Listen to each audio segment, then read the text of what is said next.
to his chance, and Charlie Wellington scored. Goodness me! In the 5th minute of additional time, and put Leyton Orient in front, and Leyton Orient have come from behind, and Charlie have picked up 3 precious points. Welcome to Orient Live. It's a massive game for the O's as we look for a much needed win in what is fast becoming an important section of the season. I'm Ollie Buck and I'm bringing you all of the action here tonight on Orient Live, and we've got Andrew Butler, the journalist, and ex-Orient defender Joe Willison joining me in the studio. Points are needed. Yeah, points are needed. Saturday was a massive disappointment. Of course, we won't kind of go over too much of that ground because everyone watching will be aware of probably what happened. And now we're getting to a point in the season where, the games are coming thick and fast, but also we desperately need points. We'll go through the team shortly, but there's been a few changes made from Saturday as well. And we have to wait and see what that tells us, to be honest, whether or not it's trying to keep people fresh for this running of 12 games now. But yeah, we're in desperate need of points. Richie's already said himself that we're now in this kind of mini league and we need to come in the top 3 of it down the bottom end of the table. So it's a massive game. I never like playing Stevenage away. I don't like playing them at home, to be honest. But it's always a very, very stern test, and they're up the right end of the table. So it will be a very, very tough evening, I'm sure. It is going to be a tough game, Joe. A win tonight could put them in and amongst the playoffs. It's massive for them. As Andrew says, it's not been nice playing them in recent seasons, but we need to focus on tonight and forget any recent history. Yeah, it's always been a bit of a battle, hasn't it, against Stevenage, especially away from home. We've not done particularly well there in recent years, but I think, as Andrew said, it's a case of really rolling our sleeves up tonight. And, probably for the players, I think it's, them amongst each other just accepting and realising where they're at and the situation. I think sometimes as players, you can look at the league table and think, we've got a certain number of games left, we'll be fine, we'll start picking up points here and there, and that fixture looks winnable. But now it's, it really is a case of it's time to start putting points on the board because the situation's not looking good, and you don't want to go into those final 9-10 games of the season looking around, worrying about what other teams are doing. Do you know what I mean? You need to get your own house in order and make sure you're doing everything you can to pick up those points and give yourself the best possible chance of staying up. Some points tonight would be incredibly crucial for the O's heading into this final section of the season, the running. And it's time to hear from the pre-match thoughts of the gaffer. It's Richie Wellens. What can we expect from Stevenage, a team we've played a lot against in the last few years? Yeah, a team that has been on a similar journey to us, done magnificent to get promoted. Steve Evans has done a brilliant job. A lot of the same players who have done well in League Two have now established themselves in League One, and good players for League One. Alex has gone in and continued the success that Steve has had. Again, with not much change. He's not changed too much in the way that they play. Very hard to deal with, balls in a box. Again, I've spoken numerous times, very difficult place to go in terms of fluent football. Went there a few months ago and watched Bolton play there, and even them who have got some of the best players in our division in terms of technical ability on the ball, found it difficult to play. But yeah, good football club on the up, have a chance of the top 6 themselves this year. They're going up against Reading, Huddersfield, 2 or 3 other real big hitters. So I think no matter what happens for them this season, they can look back and really job well done, and they can, if they do make it, great. Maybe they might go up. If they don't make it, then I think they've got a lot of foundation to carry on that hard work and continue the upward curve. We sometimes speak about doing the basics well at a Stevenage side that do those consistently well and then do have the quality as well to do I damage. think the basics they do really well in both boxes. They defend balls in the box really well, and they're really aggressive at the other end of it. So you look at most of the goals, the set plays, the long balls, second phase. But if you're good at it, use it. I haven't got a problem with that. We've got to stop it. So we know that we're in for a tough game. Anybody goes there is in for a tough game.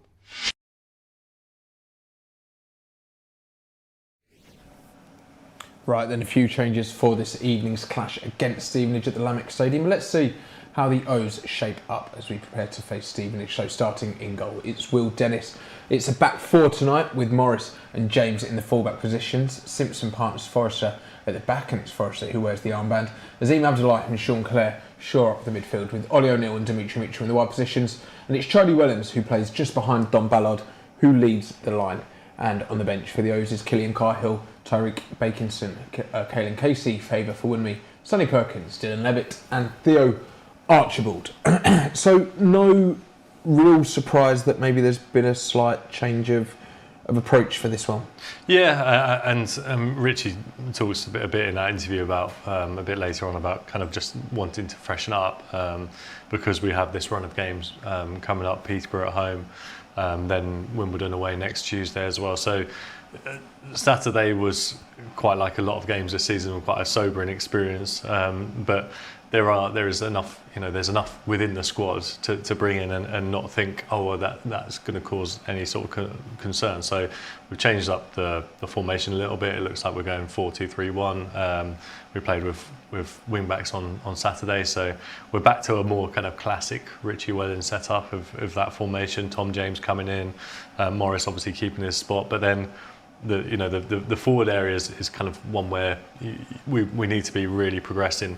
Don Ballard and Ollie O'Neill have been fantastic this season, and they're kind of like they can't be faulted with their efforts. But it's the players like Dimitri Mitchell and Charlie Wellens who are in the team now that you just want them to get on the score sheet or be involved in some sort of way to get goals on the board, because I don't think the game's going to finish 0-0 tonight. Because we've been a little bit leakier than we want to be at the back, but we just need to be firing up there as well. So those are the kind of players and the positions that we want to be and should expect a bit more from. When you think of Stevenage, Joe, you think of their massive centre-backs who make their way up for every set piece. You think of them being direct and physical. A back four tonight. What do you make of that? Well, I think they're always really competitive, aren't they? I think they it's almost like a part of their DNA that they are quite strong physically, always compete well. Even going back to the sort of Graham Wesley days, they've always been a real kind of like organised, solid workman-like side, and I think they've kind of retained that, but obviously progressed in terms of bringing in players of probably higher technical ability, and they seem to have a bit more of a kind of like natural footballing style now, rather than just sort of like strictly direct. So I think they can mix it up quite well, to be honest. I think they've got some good players in there, some experienced players at this level. Jamie Reid up front's been scoring goals for them now quite consistently for a couple of seasons. They've got a few good players in there for the level. So I think I think they will be tough, they will be competitive, and they will be up for a fight physically, but also they've got players that can cause problems. And if you look at it, we keep looking at it from a formation perspective, Andrew, we expect them to play a back five or a three. We'll come on to that shortly, but do you think this is a case of maybe where you look at some teams and go, we'll match them up and we'll go back five versus back five? Do you think in this instance it's, actually let's not play them at their game, which is five at the back and being strong, let's try and get it down and play? Yeah, and that's something that actually coming into the game that I'm kind of pleased to see that we're the one that have twisted. So Stevenage have been in excellent form. They're coming into this game 4 wins on the bounce at home. So and they're with their tails up, they got a win away at Burton on Saturday, and they've kept, and we'll come on to their team shortly, but they've kept a completely unchanged 11 from that. We've made the 4 changes and the formation change, which is it's two camps really. You have the settled unchanged 11 with Stevenage, but then the team who've lost their last couple in us that recognise that we need to change, and we have done it. And so they might have been preparing for the formation and the setup that we've had in the last couple of games. I know it's only been a couple of days on the training pitch to set up in that way, but that means that we might be able to surprise them a little bit this evening. Fingers crossed. Andrew's already touched on it, Joe, but when it does come to your players like Dimitri Mitchell and Charlie Wellens and Azim Abdullahi, who have been in and out, when a team's in the position we're in around that relegation zone and looking for a result, how big is tonight for them to come in and try and have a positive influence? Yeah, it's huge. It's another opportunity for them, isn't it? And I think, you know, those names that you've just said there, Ollie, Azim, Dimitri Mitchell, you know, we've seen flashes, haven't we? And, you know, on their day, we know that they can be good players and they can, you know, they can have an impact, but we haven't seen it consistently enough. So it's another opportunity for those guys to come in and try and stake a claim. I think probably from Richie's point of view, it's probably a bit concerning that, you know, even at this stage of the season, he's constantly making changes. It doesn't seem like we've had a settled side, like a kind of, you know, an 11 that he sees as his kind of like his go-to team to pick when they're all fit because of form and results and stuff. So he's been chopping and changing almost all season long. But, you know, we know that those guys are talented players. You know, we know that, you know, on his day, Azim can look like a really good player. You know, athletic, strong, or, you know, he's had a couple of good games in the middle of the park where he's, you know, you think, you know, he can really sort of have a little run and do well in there. So another opportunity for him. I think, you know, it's a chance to show what he can do and hopefully try and keep his place in the team. And when you come up to the top end of the pitch, you've got two of the most creative players in the league there, which is mental considering where we are in the table. But you've got one of the top assisters in Ollie O'Neill and one of the top scorers in Don Ballard. Stevenage will be looking at us and thinking they can score goals. Yeah, and I mean they should really, if they're worth their salt or their performance analysis system, it should flag up the fact that Ollie O'Neill's, you know, got, I think, the second most assists in the league. Don Ballard's got the second most goals in the league. Don Ballard's contributed 36% of our goals, which is the second highest in League One. It's been a fantastic season for him. But there's, you know, what's funny, coming into this game and actually coming into this run of games, there's and of course it's a team game, but there's, on the way here, I was thinking about how many kind of mini battles or mini kind of milestones that there are to be able to create and to achieve for certain players. So Don Ballard could be the League One top scorer and he should be aiming for that. Ollie O'Neill could have the most assists in League One and he should be aiming for that. Richie himself is only 4 wins away from 100 wins as Orient manager, and that's something that he's obviously going to be aiming for as well. So I think even from a personal point of view, you want to be approaching games like this thinking, of course I'm here to contribute to the team, but actually I can do something with personal pride here as well, which means I can end my season well as well. I guess that feeds into a positive team performance, but that's what we need at the moment. It's I know Andrew says about those personal milestones, but at this moment in time, you want to be pulling together as a team, don't you? You have to be. Yeah, I think, you know, it's obviously, you know, Dom's got certain goal scoring targets I'm sure he wants to hit, and likewise with Ollie and his assists, but, you know, they want to be part of a successful team. Ultimately it's the team, it's all about the team. That, you know, when any successful team that I played in, you know, players receive their individual kind of rewards for that, whether it be a move in the summer, whether it be, you know, top goal scorer, whatever, as a result of the team. You know, that will mean nothing if they're part of a team that, you know, doesn't manage to retain their status in the league. So it's all about kind of pulling together, you know, with ultimately the one goal of trying to achieve success as a team. Absolutely. Let's talk about the goalkeeper as well then, Andrew. He's had a few games in between the sticks now, and as we'll see from these clips, you know, he's shown glimpses of why he's such a highly regarded keeper, and he's going to be crucial to our games in these final stages of the season. Yeah, and Will Dennis is one of a few players obviously that were brought in January to help us kind of lift us away from the bottom four, and yeah, like you say, he's shown glimpses. There was a great clean sheet away at Stockport. Admittedly, that was 5 games ago, but, you know, helped us in that win against Northampton, and yeah, he's certainly got ability, and these were pretty much all on Saturday, and obviously the result didn't go our way, but he was, you know, he showed great signs of someone who, I mean, I know, again, the team thing versus personal thing, he'll definitely want to be keeping a clean sheet. A clean sheet away at Stevenage is a very, very good showing. When a defence is maybe conceding more goals than they'd like to be, maybe confidence is a bit low, and you are leaking those ones that we have been, can that breath of fresh air of a new keeper bring a bit of confidence to the back line? Because it feels like that would be needed. Yeah, I think so, because a keeper will be unaffected by what's happened before. You know, he doesn't have those scars, if you like, of you know, conceding and defeats and stuff. So it's almost like someone coming in with fresh energy, especially if they're a big character as well. You know, vocal, you know, a presence, will come and like take pressure off the defence, come and claim crosses, come for corners, things like that can give a back four a massive lift. You know, I think back to when I played there with Lawrence Vigouroux. You know, really came in as soon as he arrived at the club. You know, just a massive presence, big character. You know, he'd come from a really tough time playing in Chile, and he was just really happy to be here. And not that we were in terrible form or had a bad start, but you know, his presence and his personality just gave us a huge boost. And obviously, you know, the fact that he was a real top goalkeeper as well, it was a big lift for all of us in the back four. Well, a big night for Will Dennis in between the six tonight. Hopefully he'll have another clean sheet to his name come the end of 90 minutes. But let's hear from his thoughts ahead of the game now.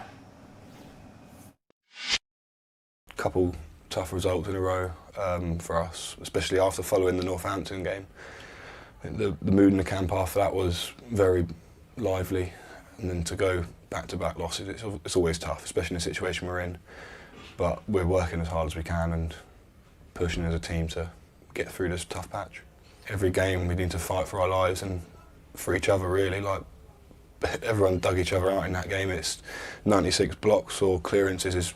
It's got to be up there with a record. I mean, I didn't have much to do in that game, but it shows how competent the lads are and they can do it. And we've got the players for it.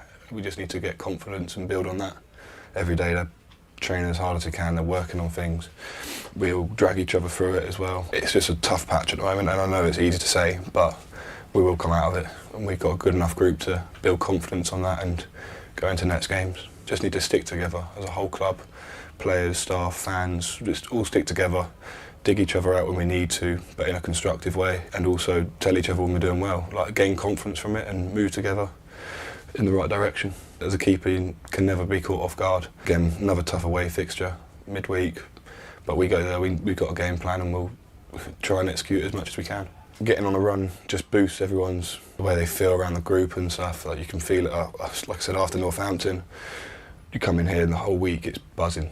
And obviously after a loss, you know, you're back in that relegation zone, but I mean, the only way to do it is look forward, and you get on a run and you just build momentum off of that, and that's the main thing. And focus on the next game each time. Each game's different opposition, and just build on that. Obviously no one wants to be in the position that we're in right now, so everyone's rallying together. We're watching clips, we're watching everything that we can do to just better ourselves. We've had quite a few lads coming in, Jan including myself. It's easy to say, just got to pick up some momentum and work hard, but we've got to get out this patch first, and I'm sure we will.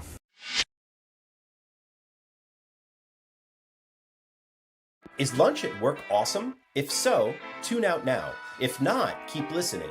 Picture this: chef-made meals from local restaurants brought right into your workplace. No sad sandwiches, no tired menus. By tapping into the local restaurant scene, Fuda powers workplace dining for companies across the US, giving teams flavor, convenience, and authenticity. Half of Glassdoor's best places to work have partnered with Fuda. Is your team ready to upgrade its workplace food scene? Find out how at Fuda.com. That's FOODA.com. You have a choice. You can waste 20, maybe 30% of your media budget, spend millions reaching bots, the wrong people, or no one at all. Or just use 0 to 1. It knows who's ready to buy. It's over 85% accurate. Zero wasted spend. The future of marketing isn't guessing. It's knowing.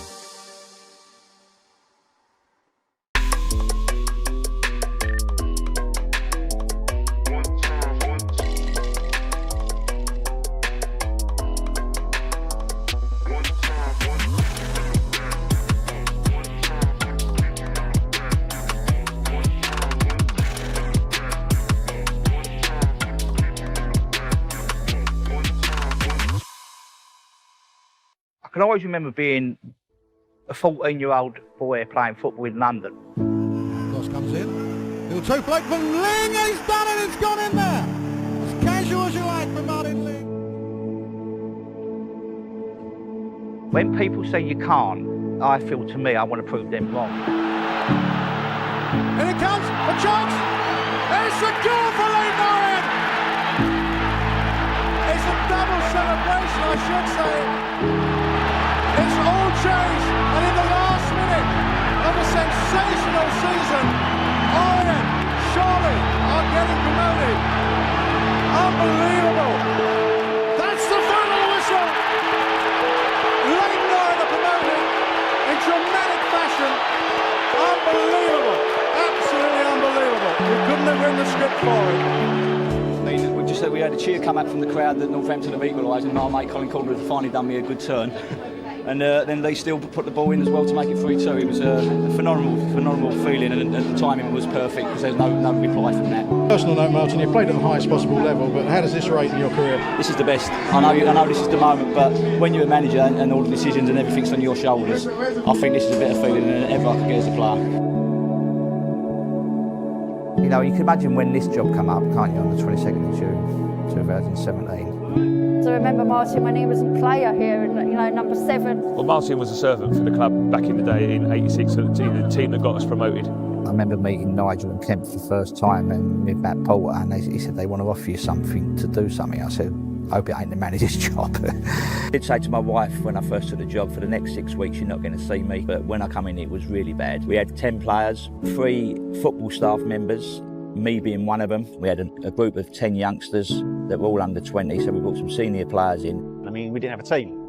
So, and he basically had a couple of weeks to get a team, otherwise we might not even have been able to play. So the fact that he managed to pull a team together, and some good players in that team as well, was quite amazing, really. They've had the lion's share of the match on, they just can't find a way through, but there's a shot! Oh, it's a wonderful goal! There's a lot of high regard that Martin's held in. And Martin, just thank you very much for everything you've done for our football club, because I think that Martin has been instrumental.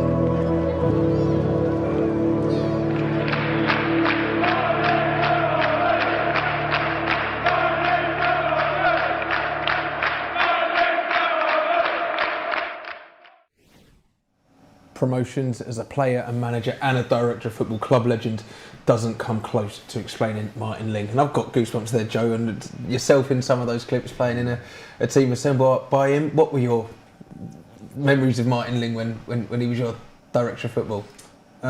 Just a really good guy, to be honest. I remember the first conversation I ever had with him, probably summer of 2017, when I left Dagenham, and he asked me to come here and sign. And he was just a really kind of honest bloke, and I think he was, the same throughout my time and the last 9 years he's been in the role at the club. I think he's obviously, he's been a fantastic servant for the club in player, manager, director of football. Been a part of so many good times. Dedicated his life, I think, to the club in many respects. But just a really good guy. He was always very level-headed, very calm. Even in bad times, I remember. Bad runs of results and form and stuff, and he was always the same with you. Never any different. Just he'd be honest with you, but he'd tell you to cheer up and not to worry. And even when I left the club, I had good conversations, really good honest conversations with him, and he was just a very kind of solid, honest bloke. So really good memories of Martin, and wish him all the best. Fans obviously maybe been looking at the role that he does at the club for a long time now, and maybe saying, "Oh, what does he do behind the scenes?" But what he's achieved as a player, manager, and director of football, the man deserves a statue. Yeah. I mean, look at those clips. I'm not old enough quite to remember him as a player for the club, but some of the earliest memories I have, and the happiest memories was that promotion season and that game at Oxford United, and him obviously being manager at that point was one of like the fondest memories of my teenage years as growing up as an Orient fan, and then for him to come back to the club as director of football and assemble that squad of players, which the club at the time was in a terrible state, and him along with Nigel and Kent worked wonders to assemble a squad of that quality, and just the community and fostering that spirit of wanting to achieve what's best for the club, which is always what he had at his heart. And then he even brought his son along as well, which I know Joe played with Sam as well. So it always feels like there's been like a Ling presence at the club for the past few decades. So I wish him all the best. I could sit here and talk about what a legend Martin is all night long, but we've got a game of football to get onto in just under 5 minutes to go until kick-off, so we need to rattle through this. If you haven't got your streaming pass, then make sure you head over to the Match Centre to pick up your audio pass if you're watching from the UK and on our YouTube live stream. And international fans, you can watch along for just £10 as well. Head over there to pick up your stream now. But let's quickly take a look at the home side, and it's Alex Ravel's Stevenage side that the O's will be trying to pick up a crucial 3 points off tonight. And in goal for the Borough is Philippe Marchal. It's a back three, we believe, /5 with Luther James Wilding, Charlie Googe and the captain Carl Piergiani at the back. Jasper Pattenden and Saxon earlier in the full wide back positions. Louis Thompson and Harvey White are in the middle with Daniel Phillips ahead of them. Jamie Reid and Matt Phillips are the attacking players tonight. Tay Ashby-Hammond, Dan Sweeney, Lewis Freeston, Jordan Houghton, Jordan Roberts, Dan Kemp and Beryl Lubala are the ones on the bench. We've touched on it already, Andrew, but they are punching well above their weight in terms of a club their size. They've been up and around the playoffs all season. Yeah, they're a strong side. Yeah, and Alex Ravel's done an excellent job there, and I think you kind of have that thing of it being like a settled squad and a really like good spine. I think Charlie Good's one of the best centre backs in the league. You look at Harvey White, he's got 5 goals, 7 assists, and then up top Jamie Reid with 11 goals. So there'll be a very, very tough opposition this evening. They've always been a tough opposition, Joe. You said it earlier. A tough place to go on the road. Richie's got a little battle. It used to be Steve Evans. Now it's Alex Ravel in charge. It's a really tough place to go on a Tuesday night under the lights. It's going to be a tough game. Yeah, especially as obviously they've got a lot to play for. They've got lofty ambitions. So it'll be a really tough test. Always a difficult place to go. But hopefully, we can. Richie's got a game plan. We can deal with their strengths and the threats that they pose, and manage to impose our game, and hopefully pick up a good result. And Andrew, I mean, are you confident? It might be a bit tricky to take confidence from the weekend, but we've got to put that behind us and focus on the task in hand. Yeah, I mean every game is a fresh start, so we have to go in with confidence that we can get something out of this evening. Absolutely. Well, kickoff is very nearly among us, so it's time to head up to the Lamex Stadium and join our match coverage team of Dave Victor and Matt Hiscock. Good evening and welcome to the Lamex, where Leyton Orient are looking to achieve something that only high flyers Cardiff City have done so far in the league this season, and that's win here at Stevenage. There are 5 changes for the O's and none for the team that are currently just outside the playoff positions.